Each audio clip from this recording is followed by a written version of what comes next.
마켓콕 헤드라인 시간입니다. 지난주 금요일 장마감 이후부터 개장 전까지 중요한 소식들 함께 보겠습니다. 네, 첫 번째 소식은요, 중국의 경기 지표인데요. 중국의 경기 동향을 보여주는 제조업 PMI 지수가 반년 만에 기준치를 넘으면서 경기 확장 국면에 진입을 했습니다. 중국의 국가통계국은 31일 자국의 올해 3월 제조업 PMI가 전월 대비 1.7포인트 상승한 50.8을 기록했다고 밝혔는데요. 로이터 통신이나 블룸버그 통신, 이 전문가들이 예상했던 예상치를 크게 웃도는 성적이었고, 지난해 3월 이후 가장 긍정적인 수치가 나왔습니다. 이 기업 구매 담당자를 대상으로 한 조사를 바탕으로 PMI 통계가 작성이 되는데요. 이 관련 분야의 경기 동향 등을 보여주는 지표입니다. 그렇기 때문에 잘 아시다시피 50을 넘었을 때는 경기 확장, 이보다 낮으면 경기 수축 국면이라는 평가인데요. 중국의 제조업 PMI는 지난해 9월 6개월 만에 처음으로 50.1을 기록했지만 이후에는 계속해서 기준치 50을 넘기지 못했습니다. 기업 규모별로 봤을 때는 대기업 PMI가 51.1, 중형기업 PMI가 50.6, 소형기업이 PMI가 50.3 정도로 모두 기준치를 상회했다는 점도 긍정적인데요. 블룸버그 측에서는 이날 PMI 수치를 두고 중국의 경제 회복이 연초 견고한 출발 이후에 견인력을 유지하고 있다는 점이 확인됐다고 시사한다며 정책 기반자들이 추가 부양 조치를 취하기 전에 앞선 이 부양책의 영향을 평가할 더 많은 시간을 갖게 됐다라고 평가를 했습니다. 이렇게 중국 쪽에서의 경기 지표가 조금씩 나아지고 있다는 점 함께 체크해 보실 수 있겠습니다.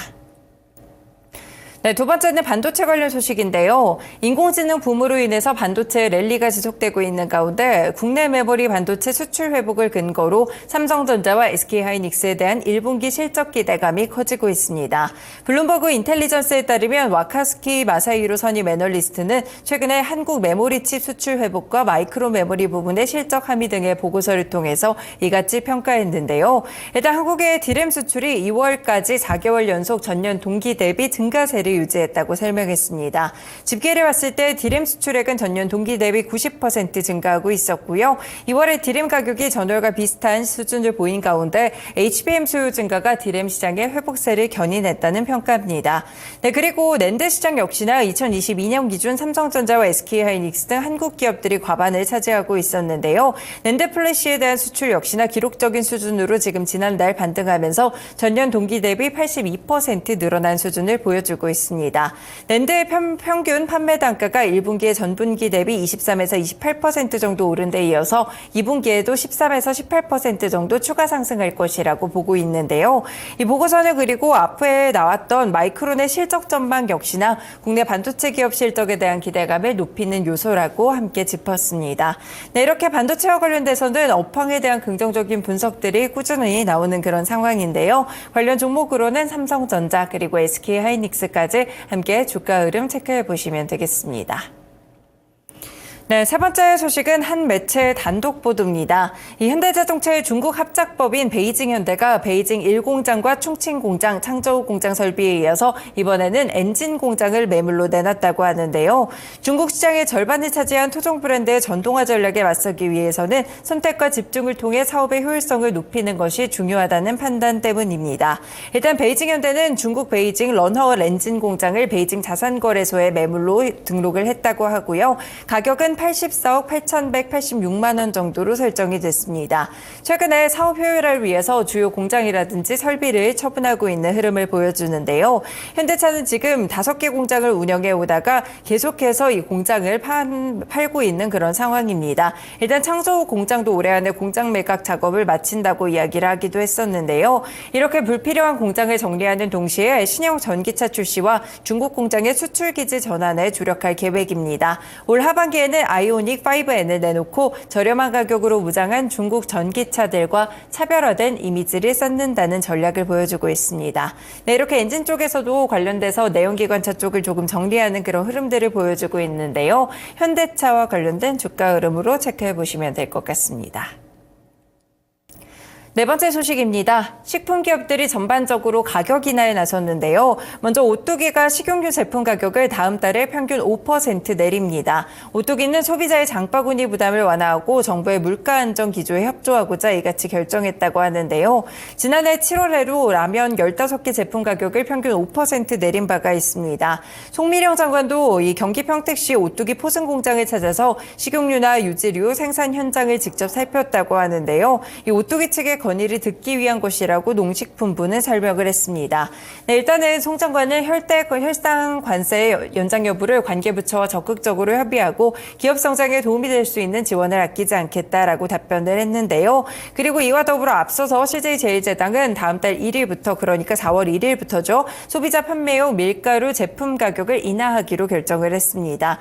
대상 품목은 중력 밀가루 1kg이나 이 부침용 밀가루 3kg 등 3종이라고 볼 수 있겠고요. 대형마트 정상 가격 기준으로 제품별로 6.6% 정도 평균적으로 가격을 인하한다고 합니다. 일단 관련 종목으로는 오뚜기와 CJ제일제당 함께 체크해 보시면서 가격 흐름 체크해 보실 수 있겠습니다. 네, 다음 소식입니다. 내년부터 대체거래소를 통해서 주식 거래가 오후 8시까지 가능해지면서 투자자들은 퇴근 이후에도 주식 투자를 할 수 있을 것으로 보입니다. 현재 넥스트레이드 측에서 대체거래소 이 설립을 추진하고 있는데요. 오전 8시에서 오후 8시 정도로 가닥을 잡았다고 합니다. 일단은 매매 기능만 갖기 때문에 시장 감시와 청산 결제 등의 업무는 한국거래소의 지원을 받게 되는데요. 거래소는 야간 거래가 증시 활성화에 도움이 될 수 있을 것이라고 보고 있습니다. 향후에 금융위와 금융감독원의 인가를 거쳐서 최종 방안들이 확정될 예정이라고 하는데요. 일단은 대체거래소의 예비 인가가 지난해 7월 정도 났었는데 지금 여기까지 좀 진행이 됐다라고 보실 수가 있겠고요. 일부 종목을 선별해서 700여 개 종목을 중심으로 거래를 시작할 계획입니다. 현재 거래 중인 종목 5개 가운데 1개는 거래 시작 시간이 6시간 30분으로 해서 최대 12시간까지 크게 늘어난다고 보실 수가 있겠고요. 최종적으로는 새벽까지도 거래가 가능해지도록 할 방침입니다. 앞으로는 ETF나 토큰 증권의 상장도 준비한다는 점도 함께 확인해 보실 수 있겠습니다.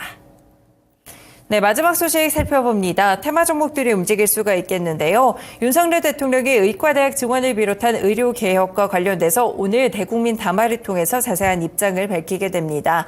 일단 윤 대통령이 그동안 2,000명 증원 방침에서 물러서지 않았고 정부도 이미 대학별 정원 배분을 발표한 가운데 증원 규모에 일부 변화를 주는 메시지가 나올지 주목되고 있는데요. 오늘 오전 생중계로 이뤄지는 담화 장소는 용산 대통령실이 될 것으로 보입니다. 일단 의료 공백 장기화로 국민 불안이 증폭될 수 있는 상황을 더는 방치할 수 없는 상황에서 대통령이 직접 국면을 돌파해야 된다는 판단이 깔린 것으로 보이는데요.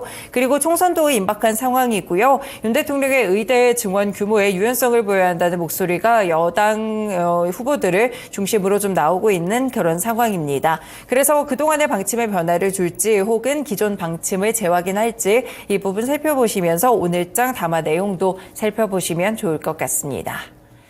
네, 이렇게 오늘도 6가지 소식들 개장 전에 함께 살펴드렸습니다. 지금까지 마켓콕 헤드라인이었습니다.